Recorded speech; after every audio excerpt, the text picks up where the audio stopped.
আসসালামু আলাইকুম viewers, welcome to my channel Sifat's mom kitchen. আশা করছি আপনারা সবাই ভালো আছেন। আজ খুবই মজার একটি চাটনি রেসিপি নিয়ে হাজির হলাম। আশা করছি আমার আজকের এই চাটনি রেসিপিটি আপনাদের ভালো লাগবে। ভালো লাগলে অবশ্যই চ্যানেলটি সাবস্ক্রাইব করে পাশে থাকবেন। আর এই চাটনিটি রোদে দেওয়ার ঝামেলা ছাড়াই তৈরি করে দেখাবো, খুব সহজভাবে। চলুন তাহলে। আমি আমের চোকলাটা ছিলে নিয়েছি, পানিতে ভিজিয়ে রেখেছিলাম ছিলার সময়, আর তারপরে একটা টিস্যু পেপার দিয়ে ভালো মতো মুছে নিয়েছি।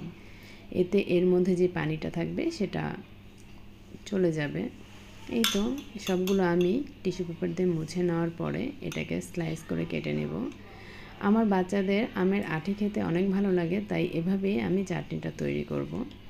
এরকম পিস পিস করেই কেটে নিয়েছি, আর বিচিগুলো ফেলে দিচ্ছি, আর ভিতরের চোকলাটাও ফেলে দিচ্ছি। অবশ্যই খুব সুন্দরভাবেই চোকলাগুলো ফেলে নেবেন। তারপরে এর মধ্যে অ্যাড করে দিচ্ছি 1.5 কাপ চিনি।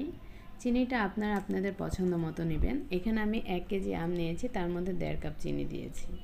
আর দিয়ে দিচ্ছি 1/2 কাপ ভিনেগার, আর দিয়ে দিচ্ছি 1.5 চামচ লবণ। সব উপকরণ দিয়ে ভালো মতো মাখিয়ে নিচ্ছি। আর এটাকে ভালো মতো মাখিয়ে নেওয়ার পরে 1 ঘন্টার জন্য এটাকে রেস্টে রেখে দিব। আমার কাছে মনে হলো হাত দিয়ে এটা ভালো মতো মাখানো যাবে, তাই আমি চামচটা রেখে হাত দিয়েই মাখিয়ে নিলাম।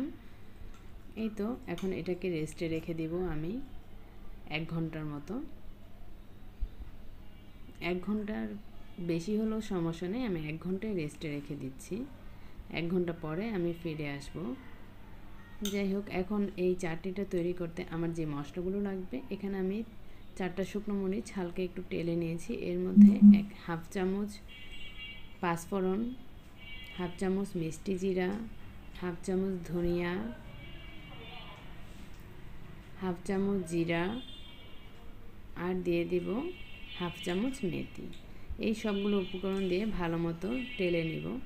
হালকা একটু জালটা কমিয়ে অবশ্যই এটাকে টেলে নেবেন, তা না হলে পুড়ে যাবে। টালা হয়ে গেলে অন্য একটা পাত্রে এটাকে এক সাইড করে রেখে দিবেন ঠান্ডা হওয়ার জন্য, তারপরে ব্লেন্ডার করবেন। এই তো 1 ঘন্টা পরে আমি আচার তৈরি করতে চলে আসলাম। এখনও আচারের তৈরি করার জন্য যে মেখে রেখেছিলাম আমগুলা, এর নিচে কিন্তু এখনও কিছুটা চিনি আছে। যাই হোক, এখন আমি এটা চুলায় বসিয়ে দিব। এখন চুলায় বসানোর পর এখানে আমি 1/2 চামচ এরকম হলুদ দিয়েছি, আর 1/2 চামচ লাল মরিচের গুঁড়া দিয়েছি। এতে করে এটার খুব সুন্দর একটা কালার আসবে। চুলাটা আমি ধরিয়ে দিয়েছি। এই পর্যায়ে চুলাটা আমার বাড়ানো আছে, আর নেড়ে চেড়ে মিক্সড করে নিচ্ছি। আর এই পর্যায়ে যদি আপনাদের মনে হয় চিনি কম হয়েছে বা লবণ কম হয়েছে, অবশ্যই তা অ্যাড করে দিবেন। এই তো প্রায় অনেকটা আঠালো হওয়া অবস্থায় আমি এর মধ্যে যে মশলাগুলো ব্লেন্ডার করে নিয়েছিলাম সেই মশলাগুলো অ্যাড করে দিলাম। এই তো এই আচারটা তৈরি করার পরে খেয়ে বুঝবেন যে কতটা টেস্টি ছিল এই আচারটা। আচার বলতে এটাকে চাটনি বলা হয়। আমার বাচ্চাদের কিন্তু এই চাটনিটা অনেক ভালো লেগে। এই তো খুব সুন্দর একটা ফ্লেভার চলে আসছে চাটনির।